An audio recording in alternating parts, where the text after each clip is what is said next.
बिस्मिल्लाहिर्रहमानिर्रहीम, अस्सलाम वालेकुम।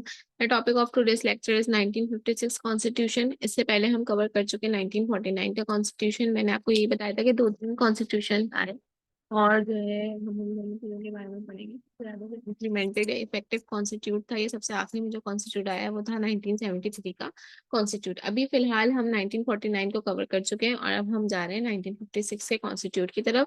तो हम कंपेयर करेंगे 1949 और 1956 के कॉन्स्टिट्यूट में क्या डिफरेंस था और कौन सी इम्प्लीमेंटेशन कब हुई। It was pass after long deliberations, it replace the interim constitution. It has 234 articles and 6 schedules. इसके अंदर क्या था, 234 आर्टिकल्स थे, यानी इन टॉपिक्स के ऊपर बात की गई थी, इन टॉपिक्स के ऊपर जो है लॉज पास हुए थे। It declare that the name of the country would be the Islamic Republic of Pakistan. इसके अच्छा, इससे पहले पाकिस्तान सिर्फ पाकिस्तान था, लेकिन 1956 के आइन में क्या तय हुआ कि इसका नाम रखा जाएगा इस्लामी जमहूरिया पाकिस्तान। यानी टोटली उस टाइम पे तो लोगों को, जब 49 में हम बना रहे थे आइन, काफी लोगों को इस बात पे वो था ना कि इसको जो है इस्लाम के साथ मर्ज नहीं किया जाए, रिलीजन के साथ मर्ज ना किया जाए। तो लेकिन यहाँ पे एक बकायदा शिक पास हो गई कि इसका नाम क्या होगा, इस्लामिक रिपब्लिक ऑफ पाकिस्तान होगा। There was clear impact of the Government of Indian Act 1935 and the interim constitution. Features क्या थे इसके? पार्लियामेंट सिस्टम पे बात हो गई, किस तरह से पार्लियामेंट का निजाम काम करेगा। Executive authority vested in the president who exercise it on the advice of the prime minister. वजीर आजम जो होंगे उनके एडवाइसेस के ऊपर काम किया जाएगा, उनको एग्जीक्यूटिव अथॉरिटी हासिल होगी। Accept in the methods he had discretion, उनके जो सिर्फ कुछ मैटर्स हैं जिसमें उनको इख्तियार नहीं होगा, बाकी तमाम अथॉरिटी जो है प्राइम मिनिस्टर को दी गई। President had ceremonial functions and exercise limited power. President यानी कि सदर जो होंगे उनको कुछ लिमिटेड पावर्स दी जाएंगी और उनके कुछ लिमिटेड फंक्शंस होंगे। जो ज्यादा अथॉरिटी होती है, जो ज्यादा राइट्स होते हैं, वो किसके पास होते हैं? प्राइम मिनिस्टर के पास होते हैं। President would be of 45 years of age. President की जो एज रखी गई, क्राइटेरिया क्या था? 45 ईयर्स का। Muslim man qualified to be a member of national assembly, और वो मुसलमान होना चाहिए और क्वालिफाइड होना चाहिए और नेशनल असेंबली का मेंबर होना चाहिए। ऐसे बंदे को प्रेसिडेंट बनाया जाएगा। ऐसा नहीं कि वो बस वो किसी जमात में है और वो प्रेसिडेंट बनना चाह रहा है, उसने अपना नाम दिया और प्रेसिडेंट बन गया, बल्कि जो नेशनल असेंबली के मेंबर्स होंगे, जब भी प्रेसिडेंट बनने के लिए इलेक्शन होगा तो क्या चीजें देख जाएंगी, उनकी एज 45 ईयर्स या उससे ज्यादा होनी चाहिए और वो मुसलमान हो और क्वालिफाइड हो, जो भी डिग्री की रिक्वायरमेंट है उस हिसाब से। He was to be elected by national assembly और जो है एंड प्रोविंशियल असेंबलीज, और उनको कहाँ से इलेक्ट होकर आएंगे? नेशनल एंड प्रोविंशियल असेंबली से इलेक्ट होकर आएंगे। Prime minister would be appointed by president. Prime minister को कौन अपॉइंट करेगा? प्रेसिडेंट बनाएगा प्राइम मिनिस्टर। तो इसलिए देखने में तो सारे राइट जो हैं वो प्राइम मिनिस्टर के पास ही है, वही फॉलो करेगा, लेकिन प्राइम मिनिस्टर को लाएगा कौन? प्रेसिडेंट लाएगा। और प्रेसिडेंट किसको लाएगा? अपने ही किसी ऐसे बंदे को लाएगा जिसके ऊपर उसको ट्रस्ट होगा। President could not remove him unless he was sure that PM did not enjoy the support of majority in the National Assembly। अच्छा जी, प्रेसिडेंट ने एक दफा पीएम बना लिया, अब किसी भी पर्सनल रीजन की वजह से वो पीएम को हटा नहीं सकते, बल्कि उनको क्या देखना है, पीएम को अगर नेशनल असेंबली की मेजोरिटी सपोर्ट नहीं मिल रही, सिर्फ इसी सूरत में पीएम चेंज होगा, लेकिन अगर नेशनल असेंबली से इसको मेजोरिटी सपोर्ट मिल रही है तो पीएम चेंज नहीं होंगे।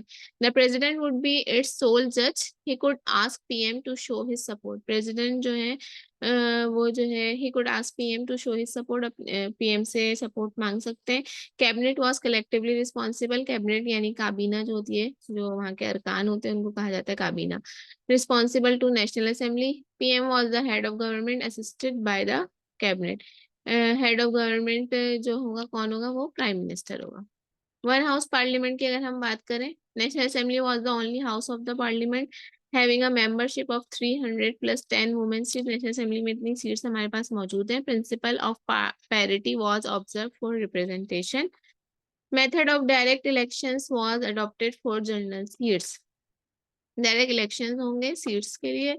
और legislative powers were rested with national assembly. जितने भी पावर्स हैं वो नेशनल असेंबली के थ्रू ही सेट होंगे। प्रेसिडेंट कुड रिटर्न, रिजेक्ट और साइन द बिल्स। प्रेसिडेंट को क्या इख्तियार होगा कि जो बिल असेंबली के अंदर पास हुए हैं कि ये करना है, ये करना है, ये करना है, वो उसको वापस भी कर सकते हैं रिव्यू के लिए, वो उसको रिजेक्ट भी कर सकते हैं और वो उसको एक्सेप्ट भी कर सकते हैं।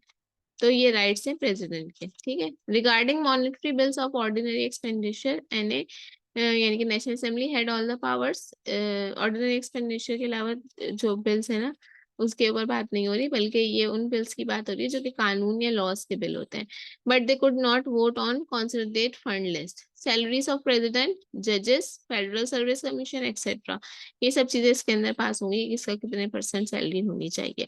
वर to be paid through consolidate fund, और जो फंड उनको मिलते हैं उसके थ्रू इनकी सैलरीज पेड होगी। एन यानी कि national assembly could control the executive, और नेशनल असेंबली जो है बाकी असेंबलीज को कंट्रोल कर सकती है। फेडरल सिस्टम यानी कि वफाकी निजाम, the constitution provided three list, federal, provincial and concurrent. अच्छा जी, जब आइन आया तो आइन ने तीन तरह की जो है हुकूमतें बना ली, समझ लो, federal government, provincial government, federal government जो पूरे वफाक का निजाम देखेगी, प्रोविंशियल जो सूबे का निजाम देखेगी, पंजाब, सिंध, बलूचिस्तान, सरहद, एंड कंकरेंट यानी जो करंट इलाकों के अंदर काम करेगी। There were two provinces in the federation of Pakistan. अच्छा जी, फेडरेशन ऑफ पाकिस्तान के अंदर दो सूबे आते हैं। प्रोविंशियल स्ट्रक्चर क्या है पाकिस्तान का?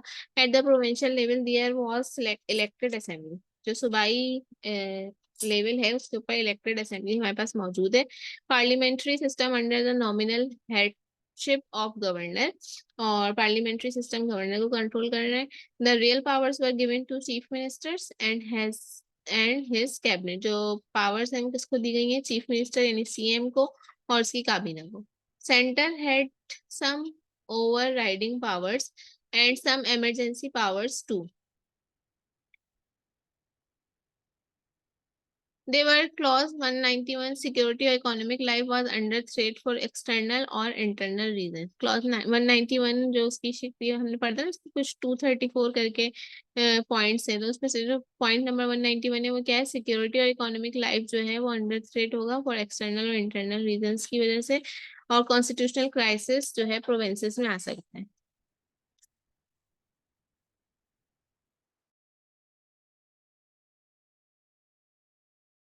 Central level the highest court was supreme court. अच्छा जी, सेंट्रल लेवल के अंदर जो हमारे पास हाईएस्ट कोर्ट होगी वो कौन सी होगी? सुप्रीम कोर्ट होगी। देन है हमारे पास हाई कोर्ट, यानी पहले जो भी मामला सुप्रीम कोर्ट में होंगे, अगर वहां पे कोई डिसीजन आता है जो कि एक्सेप्टेबल नहीं होता, तो इंसान या जो भी आपका है जिसने भी अप्लाई किया हुआ है वो कहाँ पे ज्वाइन कर सकता है? हाई कोर्ट में। हाई कोर्ट जो है ना प्रोविंस लेवल की कोर्ट होती है। High courts in provinces and सब ऑर्डिनेट कोर्ट्स वर स्टैब्लिश, और कुछ सब ऑर्डिनेट कोर्ट्स बनाई गई जो इनके रिप्लेस पे काम कर सके।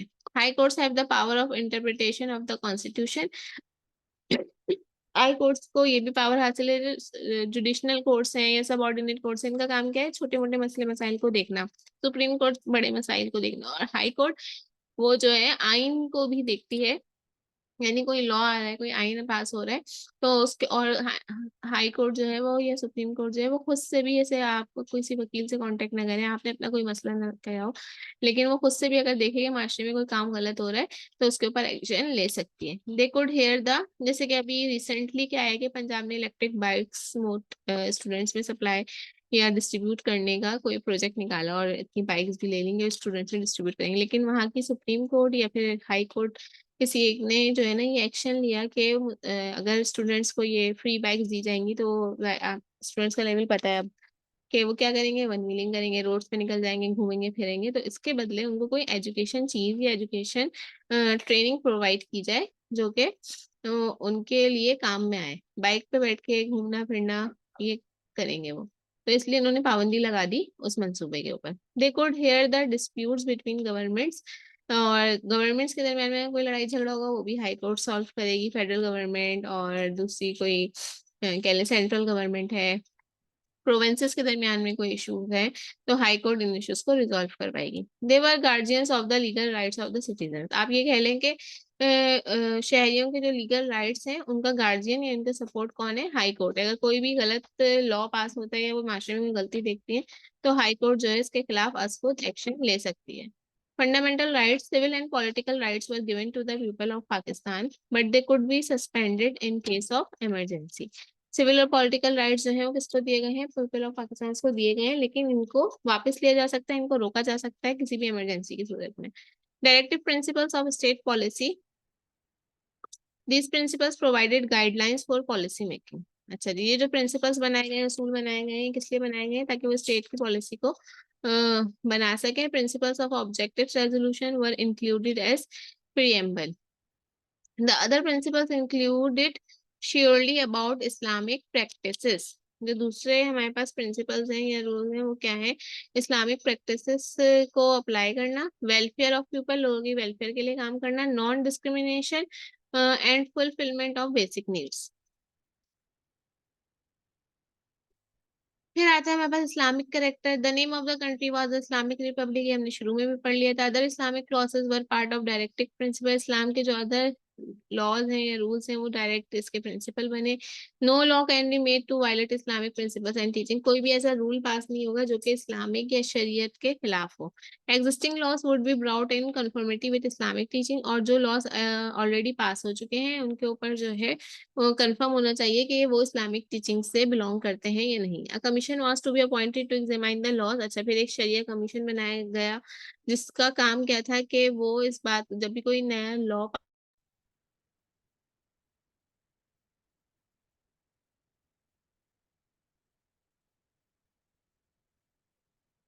तो जो भी कोई नया रूल पास हो वो शरीयत के रूल से देख ले कि ये सारी चीजें जो है हमारी शरीयत में अलाउ है या नहीं है, ये जो रूल पास हुआ है क्या इस्लाम के अकॉर्डिंग है या नहीं। A commission was to be appointed, ये पढ़ लिया। वेदर आर लॉज इस्लामिक और not, national assembly had to decide, national assembly को ये डिसाइड करना है, ठीक है। The matter could be taken up with the judiciary, और फिर जो है ये मैटर को जुडिशरी में लिया जा सकता है। कहाँ पढ़ रहे थे हम?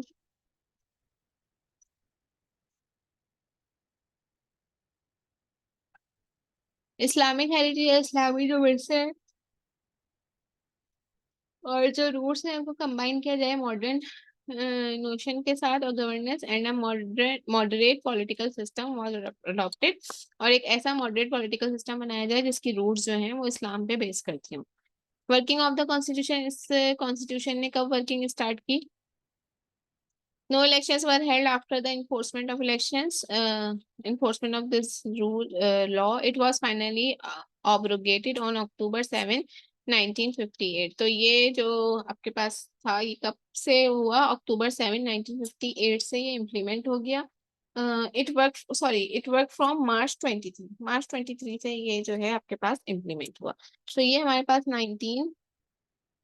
1956 का आइन था। इसमें और 1949 के आइन में क्या फर्क है? 1956 के आइन में बहुत बड़े फैसले किए गए, ऐसे फैसले जिनकी बेस के ऊपर नेशनल असेंबली को रन करना था, फेडरल गवर्नमेंट्स को रन करना था, और क्या नाम है, पार्लियामेंट्री सिस्टम बनाया गया। प्रेसिडेंट के क्या राइट्स होंगे, प्राइम मिनिस्टर के क्या राइट्स होंगे, ये सब चीजें डिसाइड हुई। और कौन से लॉज होंगे, इस्लामिक लॉज अगर होंगे तो इस्लामिक लॉज किस तरह से बनेंगे, उनको देखेगा कौन, पार्लियामेंट में कौन होगा, और किसका क्या रोल होगा, प्रेसिडेंट, जजेस, इन सब के क्या रोल होंगे, ठीक है। इनकी सैलरीज कहाँ से आएंगी, कौन देगा इनकी सैलरीज। तो प्रोविजनल स्ट्रक्चर इसके अंदर बनाया गया। प्रोविजनल स्ट्रक्चर में चीफ मिनिस्टर होंगे, काबीना होगी, ये सब लोग शामिल होंगे, ठीक है। तो ये सब चीजें इंक्लूड करती थी 1956 के आइन में, जो कि एक समझ ले कि मुल्क को किस, वो तो एक जो 49 का आइन था ना, वो एक बहुत ही बेसिक आइन था। उसके अंदर आपने बिल्कुल उसी टाइम के जो भी हालात थे एक मुल्क चलाने के लिए थोड़ा बहुत कुछ पॉइंट्स दे दिए थे। लेकिन अब बिल्कुल सीरियसली मुल्क को किस तरह से लेके रन करना है, सियासत को किस तरह से लेके रन करना है, वो इस आइन में देखा गया। तो it was our lecture today, we will end this lecture. अल्लाह हाफिज स्टूडेंट्स।